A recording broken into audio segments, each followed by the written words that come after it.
It's time to start your morning by taking 5. Here's your host, Matt McMaster.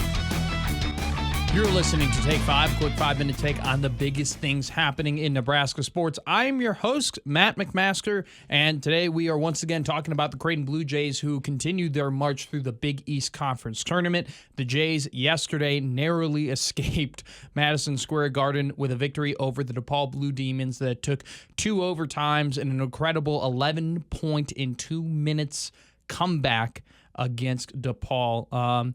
Number one thing that I want to say right now, Chris Holtmann, the job that he's done this season with DePaul from where they were last year in the last couple of years to where they are now, and in such a short amount of time, is nothing short than quite incredible in my opinion. Holtmann brought in a slew of just different transfers from across the country, whether it be mid-majors or, Power 5 guys who weren't getting as much run time. And he put them all together very rapidly and kind of out of nowhere. And, I don't want to say he duct taped a team together, but it definitely wasn't a squad that was, built upon, that there wasn't a foundation or anything like that. And he kind of just threw a bunch of pieces together, and they were competitive this year. I mean, this is a team, when you saw them play yesterday, this DePaul team, they were playing with effort. They were playing with fight. They wanted to win that game. They knew the importance of winning that game and establishing the fact that they are no longer the joke of the Big East. And so you could tell that they don't know how to win.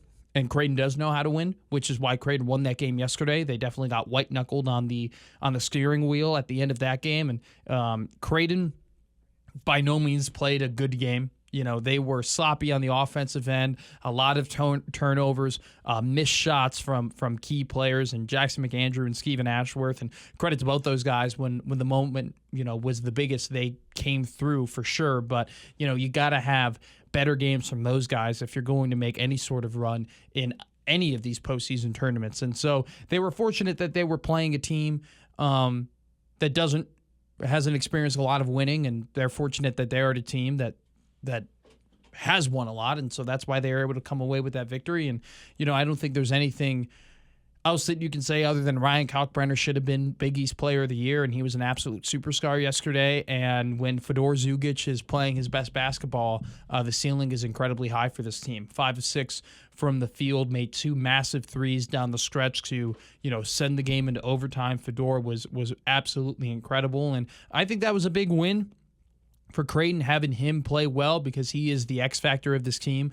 When him and Isaac Trout are playing good basketball, not only just the floor of the team is raised, but the ceiling, just skyrockets. And this is a team that is a second weekend team if they can get contributions, consistently good contributions off the bench from those two guys. And another thing to comment on yesterday, I think it was a little bit of a blessing of disguise, if you will, for Stephen Ashworth to fall out, because you got to see Ty Davis play really key minutes in Madison Square Garden where the stakes are the highest. And I think that moment for him, and 45% free throw shooter, stepping up to the line, hitting, I think it was 5 of 6 total, if I'm not mistaken, on the game. Iced out the game. Big moment for Ty Davis and the future of this team. So they play UConn today or later tonight, 8 o'clock tip, and should be a good one.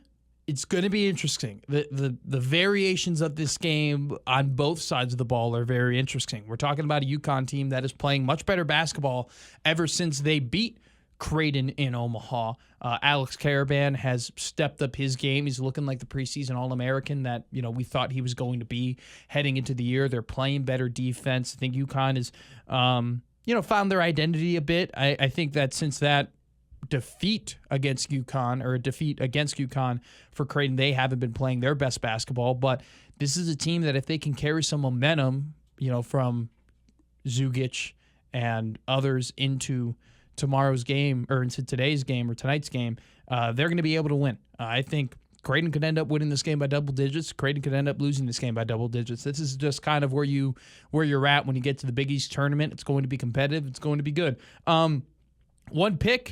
One thing that happened yesterday, and we'll lead into a pick I have for just across college basketball in terms of gambling. Cooper Flag went down yesterday. There was like a moment of silence across college basketball and ESPN when the best player in the country kind of had a nasty ankle turn. He could play today. I doubt he will. They're going to let him recover and get him ready for the big tournament that's going to be coming up next week.